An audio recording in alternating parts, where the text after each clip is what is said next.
Welcome to the Wealth Stream Podcast. The team at Hightower Great Lakes share their insights and passions for empowering their clients to live their best life. In this energetic podcast, we will take you on a journey to help you navigate your financial future, overcome life's challenges to reach your financial goals, and find the financial clarity you've been searching for. Let's explore the downstream impact of your wealth and what it means to you, your family, and your community to live greater. Hello and welcome to the Wealth Stream with Tim Scannell from Hightower Great Lakes. Good morning, Tim. How are you? I'm doing great, Eric. How about yourself? I am doing fantastic, but I am incredibly jealous because I heard you're in a special location podcasting this morning. Yes, we are in our beautiful conference room in downtown Valparaiso, Indiana. Hello. Valparaiso. I'm trying to do my my radio voice. That's right. Valparaiso, Indiana. Coming to you live and, Exactly. pre-recorded, but yeah. Good stuff. Well, And the next question is always, where is that? But we'll get at that later. That'll be a it's in separate Indiana, podcast. from what I hear. Yeah. Exactly. Yeah, great. Hey, I hear you have a guest, and that is Greg Clark. Hello, Greg. Hello. Valparaiso, huh? How is it? It's great here today, actually. It's a beautiful day Fantastic. outside. Wonderful. Yes, it is. All right, Tim, I know that you brought Greg in for a very specific reason. Why'd you bring him on the show today?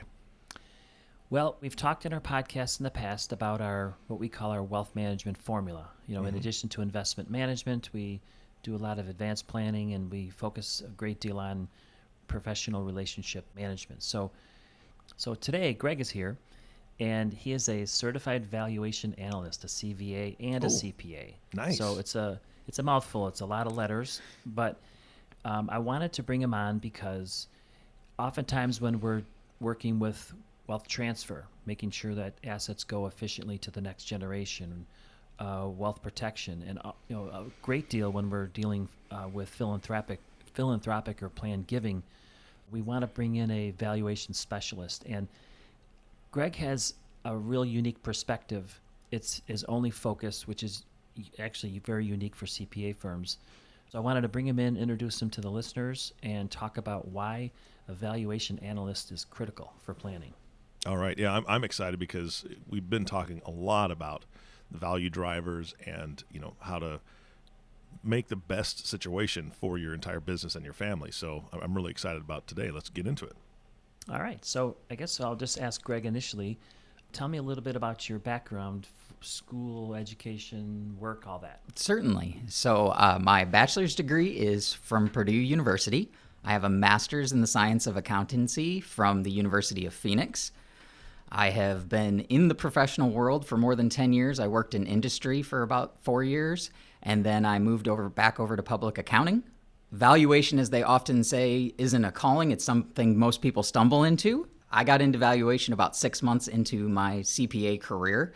I fell in love with it at that point and have kind of focused my practice area on that ever since. I've started my own firm now as GMC and Company. We are business valuators. We help clients with questions of value, cash flow, working with both business owners, attorneys, and clients in all forms of valuation and transfer. Okay. And then when you're not doing valuation and accounting and studying numbers, which I know, I'm a recovering accountant myself, what are you doing? What are your hobbies? Tell me a little bit about your family. Yeah, so I have a young family. I have a son who's 8 years old who keeps me busy and active all the time. He is a sports fanatic, so we're constantly outside in the yard playing something, whether it's basketball, baseball, hockey in the basement. I played hockey in college, so he's kind of inherited the love for that sport. Oh, good. Yes, so we spend our time as a family when I'm not working, and my wife and my son actually help work in the business as well. So my wife is always there, kind of as a backbone to be able to bounce ideas off of. She helps to read reports for me and do research and analysis and help do tax returns during tax season. And you're probably trying to figure out how to go do the education thing with COVID now, right? With your 8-year-old? That's exactly right. Yeah. So that's definitely a process we're all going through. I believe our schools are going back hybrid. So it's a challenge between time to work and time to do school. Okay. So getting into valuations, I normally, as a process, run into them when I'm working with clients, doing financial planning, wealth management, especially with entrepreneurs, business owners. Give the listeners a little background about the process you go through with the valuation initially, like what the process is. Sure. Valuations, oftentimes for a lot of people, they think of it as something that only happens when they're ready to sell. It really is a much greater process than that. If a business owner looks at their business, in most cases, it's their greatest asset. So for financial planning, it becomes, well, how are we generating that value? And what do I intend to do with it? I know a lot of times I get in front of people and they say, well, yeah, I've done my 401k and I've done my retirement planning, but really my nest egg is in my business when I go to sell it. So the process usually for me begins with business owners. I ask the very simple question of, well, just get me a tax return or get me as many tax returns as you can get me. We as valuators and as CPAs, we love our checklists. I can send a client the 3 to 5 page document request list, but that becomes overwhelming for a lot of people. So being able to just get tax returns, oftentimes everybody has to do that, so they have access to those fairly easy. That allows me to help start guiding the questions from there. Really, what's important to your business? Where are the key drivers? What are the factors we need to look at and start discussing that help me to unfold the story your numbers are telling me? Mm-hmm. And often we call that in valuation, we call it a story because that's really what it comes down to for businesses. It does tell a story, but the numbers are only a part of that piece. So in getting the numbers and starting that basis of where are we at financially, where are the cash flows of the business, it then becomes a process of going into the business, doing a site visit, seeing what's really going on in the day-to-day activities, being able to talk to management or talk to the key people that are running a business or helping in specific portions of a business because they're generating a value that's called goodwill for most people that's hard to put a number on. But that's the story you're trying to help tell through that picture. Yeah, 'cause it sounds like, I know when I talk to business owners, a lot of times they think of it as getting an appraisal for their house. And I have a business, why do I really care what the value is? But it sounds like, from my experience, but also from talking to you, you get a lot more than just the value of the business, right? That's correct.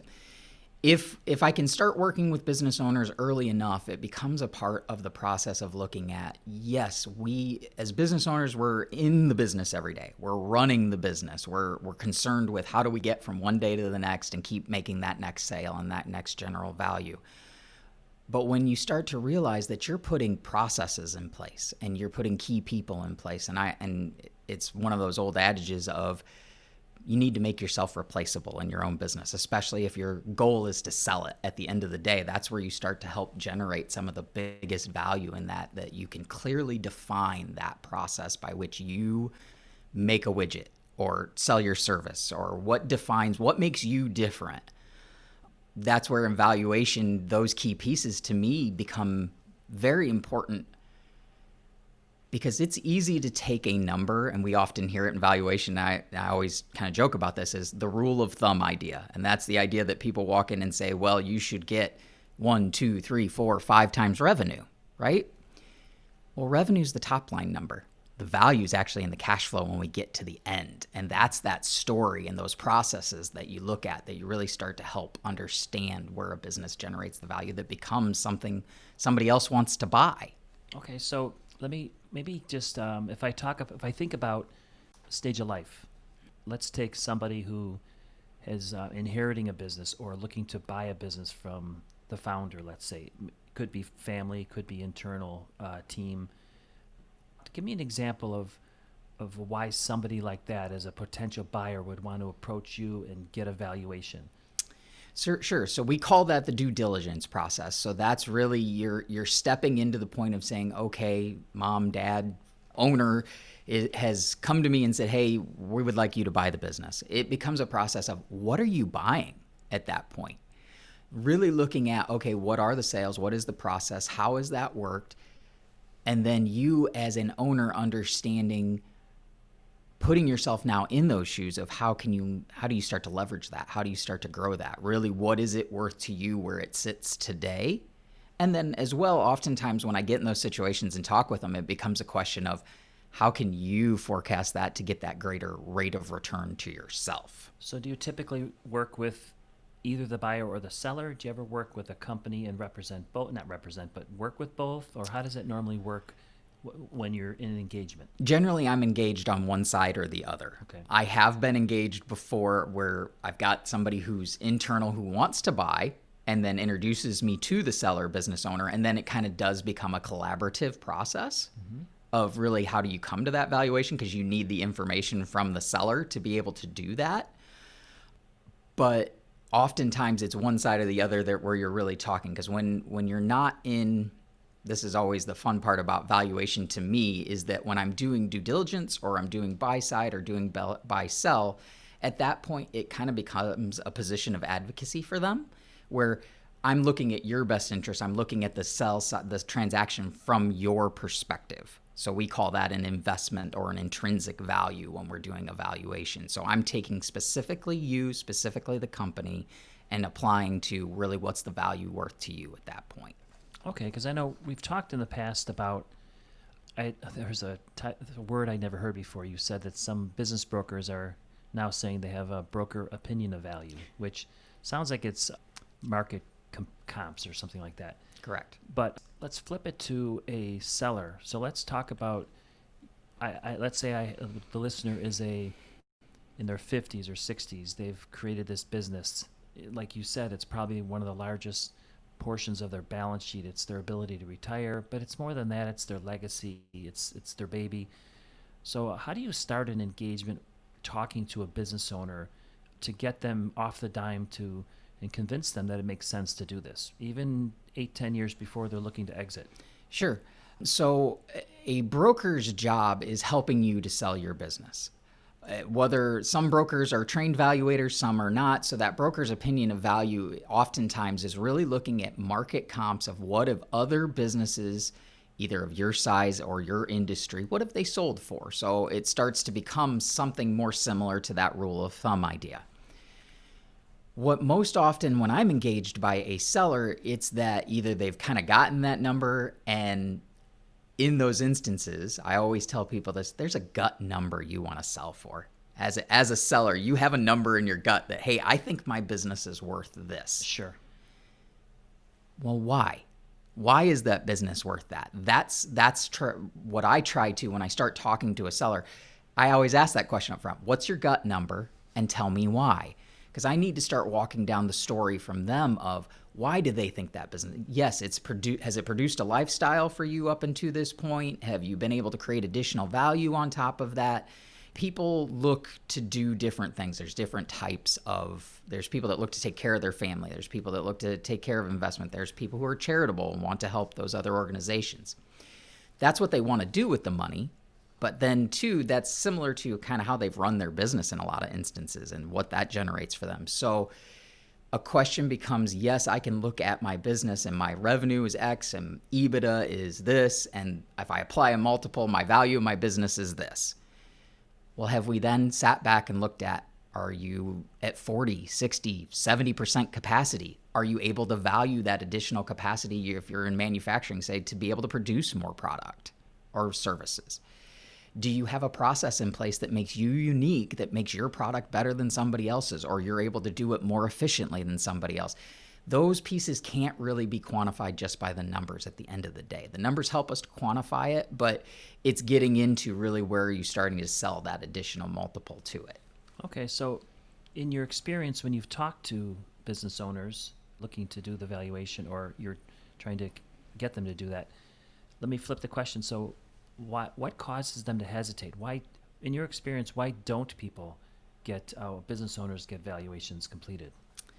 Oftentimes, one part of the process is something we talked about at the beginning. It's that checklist of all the documents we got to pull together. And I most often hear from business owners in that position of either A, I think I know what my business is worth, and B, I don't have the time to devote to do that extra step. Yeah. That's the two most often answers I hear from people. It's an opportunity when I can get that to talk to the business owner and explain, I get what you're saying, but what happens if you and I were to sit down today and you tell me my gut number is $2 million, but we've got 5 to 8 years before you're ready to sell? Well, what if we're able to start looking at where you're at, We look at key drivers to your specific industry, and you're able to start to increase that value. You're able to start to pull yourself out of the operations of the business because you're putting a management team in place that can carry that on for, let's say somebody's an investor that doesn't want to actively work in your business like you have. They actually just want it as an investment. You start to generate that value. And what happens if we say your value is now $4, $5, $6 million because you were able to make those changes? Okay, so if a business owner says they don't have the time to do it, and that's, if you read that book, The E-Myth, that's the whole theory behind it. People are just spending so much of their time and energy in the business every day. They very rarely step back and look at the picture and how do I transition the business to wealth transfer, wealth generation, et cetera. If they don't have the time, in your experience, who are the best people on their teams to work with in order to get the process going? Is it their CFO? Is it their controller, external CPA, attorney? I mean, what's your experience with that? My experience with that most often is when I talk to the business owner, it's an opportunity to say, okay, my next step is, do you have somebody in-house that's doing accounting for you? If they don't have somebody in-house doing accounting for you, can we engage your CPA in on part of this process? Because your CPA has the tax returns generally readily available that we can get them from and start working down that process with the CPA on a collaborative effort. Oftentimes there is an attorney component to it because most closely held businesses are very general in how they handle the legal documentation in the background. And for some businesses, it can become a key component to start putting some of those legal pieces in place around compensation structure or management structure, or how those things start to evolve over time that actually help that valuation generation process, as well as help you as the business owner to help define that piece. Yeah, I agree with that. One of the things we've found, and we've done a couple podcasts on them, is one of the first steps is almost building an external team. I call them team owner. Like for me, it would be Team Tim. Mm-hmm. We have great internal processes, great internal people. Oftentimes, they're not necessarily advocates for Tim's balance sheet, right? So it's nice to be able to step back, and that's one of the things we focus on, is making sure that our clients are in the same room with their attorney, their CPA, their valuation expert, their insurance person, so that we're all on the same page. To jump to a different related though topic, we've also done a lot of podcasts and produced a lot of blogs and white papers on value drivers. I'm a real big fan of value drivers, and I'm a real big fan of getting valuations done early and then getting them done repeatedly in the future to really help focus on progress on those drivers. So tell me, in your experience, what are maybe one or two, what's one of the key value drivers that helps a business owner get the maximum price, maximum value as they exit? Sure. I always go back to this principle. Businesses are not bought and sold on revenue. Businesses are bought and sold on cash flow. So understanding the things that affect your business after gross profit. Most often, most businesses have a certain level of whatever our cost is for a product, that times 20%, 30%, whatever it may be, equals revenue, right? Then it becomes everything else underneath there that really, when you start to look at how are you operating and how can you increase your efficiencies, depending on the type of business. If you're looking at manufacturing per se, is there a way to buy another piece of equipment that makes you more profitable? Can you start to run 2-3 shifts that start to help that process, and you can increase the amount of products you're putting out and increase that top line revenue? So it really depends on the industry itself as to which pieces of those drive, but it's what of those components do you have control of that help increase that cash flow at the end? And really, it's that understanding too of, is there a leverage piece? That's one of those things that most often when I deal with closely held businesses, everybody says, well, I don't want debt because I want to be able to survive a downturn. Sure. Which right now, a lot of people are focused on. That's a big concern right now. But there is a kind of benefit ratio there where as business valuators, we look at it and say, what's the cost of equity, which is you as the owner, that's the rate of return you expect, and what's the cost of debt? And those two components kind of come to the cost of capital for running the business. So sometimes I do run into business owners where I just say, hey, you've got too much of your own money in here running it. Sure. that, we're not getting enough money back out to you. We actually need to go get some debt on your books to help from that part.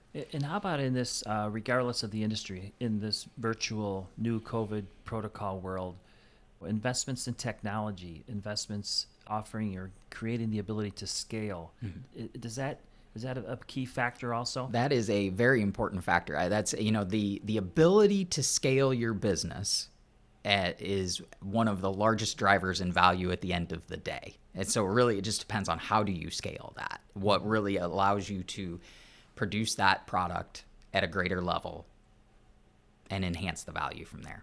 Okay. How about also another driver might be, or do you run across like succession teams, a great team, internal team? It seems like in my experience in working with business owners, regardless of the industry, that's a real big variable. It's a huge variable. I think that's kind of back to that part of that process where the interview of the management team or the people you have in place and the ability for business owners, and I find this far too often, is we know what our process is. I hear that often from a business owner. Have you written it down? Have you taken the time to actually show, here's how we get from A to Z for these given things? And what I find when I actually can get business owners to start that exercise, we got that 8 to 5 year early head time, they develop that process, they're able to find efficiencies in there. They're able to see, well, we're taking these steps and we thought we were really great at this, but we're actually able to do this, which then starts to leapfrog that next level of value to them. And those are components that are far too often overlooked. That really, that's exactly what you're talking about there, is those pieces of, as an investor, if I'm able to step in and say, okay, I already know these people are in place, they're already taking care of the business, here's the process in place, I can further on that. So is it fair to say then that when somebody gets a valuation done, it's not like you're just getting an appraisal for your house where you need it for the bank or something? It sounds like, and I know my experience with you has been that it's really a consulting engagement that results in a report, a checklist, and some really concrete solutions or ways to focus on how to drive the value, how to increase the value, and what to do over the next 1, 3, 5, 10 years to really get that higher value before you exit. Does that sound right? That's exactly it. I mean, valuations heavily are built on risk. So that's where those processes and pieces come into, is the more you can lower some of those risks, the higher your value is. And then I'm guessing, because I've always said this, that I'm not smart enough to really know it all or do it all, as it relates to getting involved with legal structure and tax status and maybe family foundations. It sounds also like you really need to work as a team and bring in the other advisors too. Oh, that's exactly right. I mean, that's why my practice is unique in its way. I understand that value of, just like you, I'm not smart enough to know it all. I can't do it all. That's why my firm doesn't do financial statement attestation work. We do valuation because we try to understand and know that piece and work well with the other advisors that are there. Oftentimes I hear it from a lot of CPAs that say, well, I'm worried about you stealing my book of business. I'm not here to steal your book of business. I'm here to help you and help your client generate value for them. So I'm going to shift into one last thing, which is you recently helped us by preparing a white paper on purchase price allocation. So I know it's a technical part of the valuation process, but in my experience, it's not what you get, but what you keep, and taxation and what you end up paying for it and how you're allocating the price significantly impacts taxation and what you keep. So if you don't mind, and we have a white paper and we'll kind of add a link to the white paper with this podcast, but can you talk just briefly about what is purchase price allocation and why should business owners who are contemplating selling really be concerned or care about it? Sure. So there's a couple components and ways that we look at this. There's a purchase price allocation from a financial statement perspective, and then there's taxation. Most business owners are, as you noted, worried about the taxation part of it. And the idea that as we allocate a purchase price to a business, that affects how you get taxed on those assets. So when you're able to sell something that is, say, goodwill or allocable to the stock ownership interest, you receive the benefit of that being taxed at capital gains rates. So oftentimes I see business owners, when we start to look at the transaction, say, well, finally this year my income's going to be down and maybe I'll be able to take advantage of that 15% capital gains tax rate, which is a large advantage to them. As opposed to things that are attributed, we oftentimes, as CPAs, when we're advising clients, it's all about the taxes. And so in doing that, we're trying to take advanced depreciation oftentimes to reduce the taxable income. Well, when we take advanced depreciation, we sell that asset, we have to recapture everything that was advanced as ordinary income. So you get hit at that higher gains rate. So it's really, when you break it down, becomes almost as simple as that of how are we breaking apart the pieces of the total purchase price to each thing that you have. I mean, cash is, there's 7 buckets on the form, but when it comes down to it, I really look at it as there's 3 main components to it. It's really what's in your cash and receivables and inventory stuff, what's in the fixed assets, the equipment, because that's actually where a lot of that ordinary recapture happens, and then what's left in the goodwill. And that's a part of that purchase price allocation becomes a discussion of what are you putting in your contract? Or do you have or is there an allocable price to the customer list? Is there an allocable price to a non-compete? Because those key components, if you're able to start structuring those things down, can play a significant role. Yeah, and I think the takeaway for me is I've seen business owners who have sold and thought they were going to be paying capital gains for most of it, and as it turns out, they weren't because of the recapture, because of the purchase price allocation. And people don't have to be CPAs or experts, but I just thought it was a good idea to point it out so that it's on the radar of a business owner who's selling, and they can talk to their experts, their advisors, their professionals to make sure you deal with it. And like I said, we have a white paper that will make sure it's available. One of the biggest pieces of that I might add is don't leave it till last. Yeah. Most people leave purchase price allocation to last after the deal is closed. Mm-hmm. It's that important that it actually can be a key negotiating point up front if you do the diligence work ahead of time. Yeah, no, I agree. So again, I didn't want to get too far into the weeds, but I wanted to make sure that the listeners got to meet you, virtually at least, hopefully understand the benefit of evaluation is more than just determining price. I think price is just a very small component of it. I really think that the value driver focus, the report, the consultation you provide is just tenfold times the value of the price, getting the price itself. So I appreciate you coming on. So if people want to connect with you, tell the listener how they can reach you. Sure.